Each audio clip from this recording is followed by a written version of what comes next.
بالله من شرور أنفسنا ومن سيئات أعمالنا من يهده الله فلا مضل له ومن يضلل فلا هادي له وأشهد أن لا إله إلا الله وحده لا شريك له وأشهد أن محمدا عبده ورسوله أما بعد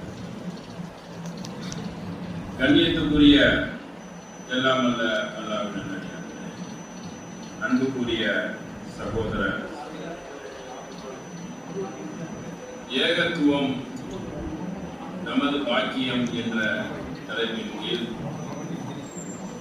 ஓரிரை கொள்கையை அல்லாஹ் சுப்ஹானஹு வ தஆலா உலக மக்களுக்கு எப்படி விதியாக்கி இருக்கிறான், எப்படி சட்டமாக்கி இருக்கிறான் என்பதை நாம் அறிய வேண்டும். ஓரிரை கொள்கை என்றால் இந்த அகில அண்ட சராசரத்துக்கு ஒரே இறைவன், ஒரு இறைவன், 2-3 இறைவன் இருக்க முடியாது. இந்த வானம், பூமி, இந்த பிரபஞ்சம் அனைத்துக்கும் இஸ்லாம் சொல்லக்கூடிய செய்தி என்னவென்றால் ஒரே ஒரு இறைவன் தான். இந்த ஒரே ஒரு இறைவனை தான் நாங்கள் எந்த மாதிரி சட்டத்தில் வழிமொழிகிறோம் என்றால் லா இலாஹ இல்லல்லாஹு என்ற ஒரு திருக்கலிமாவை கூறுகிறோம். அதற்கு அர்த்தம் என்னவென்றால் வணக்கத்துக்குரியவன் அல்லாஹ்வை தவிர வேறு ஒருவனும் இல்லை. அல்லாஹ் என்றால் இறைவன் என்று அந்த பரம்பொருளுக்கு சொல். கடவுள், புதா எப்படி பல மொழிகளில் பல சொற்கள் இருக்குதோ அதே போல் அரபு சொல்லில் அல்லாஹ் என்று நாம் கூறுகிறோம். ஏக இறைவனை குறிக்கக்கூடிய ஒரு சொல். இந்த சொல்லை சொல்வதற்கு, இறைவனை பற்றி சொல்வதற்கு என்ன செய்யணும், ஒவ்வொரு மனித இனத்தில் ஒவ்வொரு தூதர் வருவாங்க. தூதர் வந்து கடவுளை பற்றி சொல்லுவாங்க. அல்லாஹ் வணங்குங்க, அல்லாஹ்க்கு மகன் கிடையாது, அல்லாஹ்க்கு வந்து பெற்றோர் கிடையாது, அல்லாஹ் உணவு உங்க மாட்டான், அல்லாஹ் கடவுள். எந்த ஒரு பலவீனத்துக்கும் அப்பாற்படும், பலவீனமே கிடையாது. அப்படிப்பட்ட ஒரு ஏக இறைவனை வணங்குங்கள். அது ஒரு இறைவன் தான் இருக்க முடியும். எப்படி அகர முதல எழுத்தெல்லாம் ஆதி பகவன் முதற்கே உலகு ஆனா எப்படி முதல் எழுத்து இருக்குதோ அதே போல் ஒரு இறைவன் தான் இருக்க முடியும் என்று சொல்லுகிறதோ அதே போல் ஒரு கடவுள் தான் இருக்க முடியும். அந்த கடவுள் எந்த மொழியில் அந்த செய்தி வருதுன்னு பார்க்கக்கூடாது. ஏனென்றால் எப்பொருள் யார்வாய் கேட்பிலும் அப்பொருள் மெய்ப்பொருள் காண்பது. எந்த பொருள் எங்கே வருது முக்கியம் இல்லை, அது அறிவுபூர்வமான செய்தியா இருக்கிறது தான் பார்க்கணும். அப்ப இந்த உலகத்துக்கு 2 கடவுள் 3 கடவுள் இருக்கிறது நல்லதா, இல்லை ஒரு கடவுள் இருக்கிறது நல்லதா? எது சாத்தியப்படும்? முதல்ல 4 கடவுள் இருந்தா அப்படி சீரா உலகம் இயங்குமா? சொல்லி வச்ச மாதிரி எல்லா இடத்துலயும் நல்லவன் இருப்பான், கெட்டவன் இருப்பான். எல்லா இடத்துலயும் தீமையும் நடக்கும், நன்மையும் நடக்கும். அந்த சந்திரனுடைய இயக்கம், உலகத்துடைய அந்த இயக்கங்கள் எல்லாம் எப்படி சொல்லி வச்ச மாதிரி நடக்குது. ஒரு திட்டமிட்ட பிரகாரம் ஒரு இறைவன் இருந்து எப்படி இயக்குவானோ அதே போல் இயங்குகிறது. இந்த அடிப்படையை நீங்கள் அறிந்து வைத்துக் கொள்ள வேண்டும். அதுபோக இறைவனை பற்றி சொல்வதற்கு இந்த தூதர் வருவாங்க. தூதர்கள் வரத்துல தூதர்களை கடவுளாக்கி விடக்கூடாது. அந்த தூதர் தான் இறுதி தூதர் முகமது நபி. தூதர் என்றால் கடவுளுடைய மொத்த அம்சத்தை சொல்லுவாங்க. அது மாத்திரம் சொல்ல மாட்டாங்க.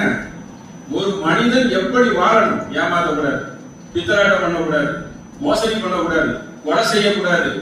முதல் விஷயமாக இறைவனுக்கு இணை வைக்கக்கூடாது. இணை வைப்பு என்றால் ஒரு இறைவன் இருக்கத்தக்க இன்னொரு இறைவன் இருக்கான்னு சொல்லக்கூடாது.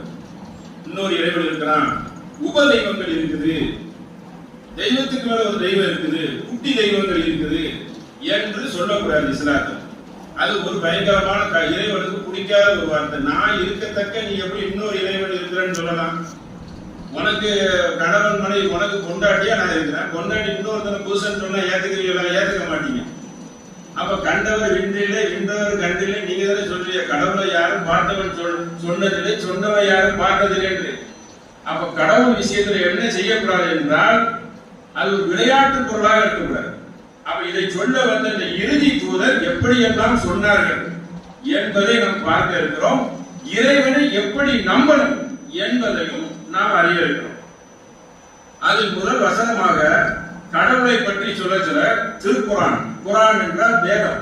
கடவுளை பற்றி அறிவதற்கு வேதம் எப்படியெல்லாம் நம்பணும், கடவுளுடைய தன்மை என்ன, நம்மளை பற்றி கடவுளை வேதத்தில் சொல்லுவார் அந்த இறை தூதரை வைத்து. அப்படி சொல்லக்கூடிய ஒரு வசனத்தை பாருங்கள். வமா யஸ்தவியுல் அஅமா, இது அவருடைய மூல சொல்லல். மூல சொல் என்றால் அரபு. அவங்களுக்கு அரபுல தெரியாத அரபுல சொல்லிடுவாங்க. எல்லா மொழியும் வேற வந்திருக்கு. அதை அறிந்தவர்கள் தமிழ் மொழிபெயர்ப்பு பண்ணி சொல்லுவாங்க. தமிழ் மொழிபெயர்ப்பு கீழே இருக்கும் குர்ஆனில். அப்போ எப்படி தன் இறைவன் இலக்கணத்தை சொல்கிறான் என்று பாருங்கள். வமா யஸ்தவியுல் அஅமா வல் பஸீர், குருடனும் பார்வை உள்ளவனும் சரிசமமா ஆக மாட்டான். குருடன் இருக்கிறான், குருடன். பார்க்கிறவனுக்கு பார்வை அழகாக தெரியும். ரெண்டு பேரும் என்ன செய்ய மாட்டாங்க, சரிசமமா ஆக மாட்டாங்க. வலா உலூலு வலன் நூர், உங்களுக்கு இருள்களும் ஒளிகளும் சரிசமமா ஆகாது. இருள்னா இருட்டு. இருட்டு வெளிச்சம் எப்படி சரிசமமா ஆகும், அதை தெளிவாக தெரிந்து வச்சிருக்கிறோம். வலாய வெல்லு வலல் உரூர், வெப்பம் சூடும் குளிர்ந்ததும் சரிசமமா ஆகாது. இப்ப சூடு இருக்குது பயங்கரமா, கோடகாலம், அதுவும் என்ன செய்யக்கூடாது, குளிர்ந்த காலம். ரெண்டும் சரிசமம் கிடையாது, ரெண்டுக்கு வித்தியாசம் இருக்கிறது என்று இறைவன் ஒரு பிடிக்கையை சொல்லி அவன் விளக்குகிறான். மனிதன் என்ன செய்யக்கூடாது, அவனுடைய பகுத்தறிவை சுய புத்தியை அவன் ஒரு கண்ணு முன்னாடி அடமான வைத்து விடக்கூடாது.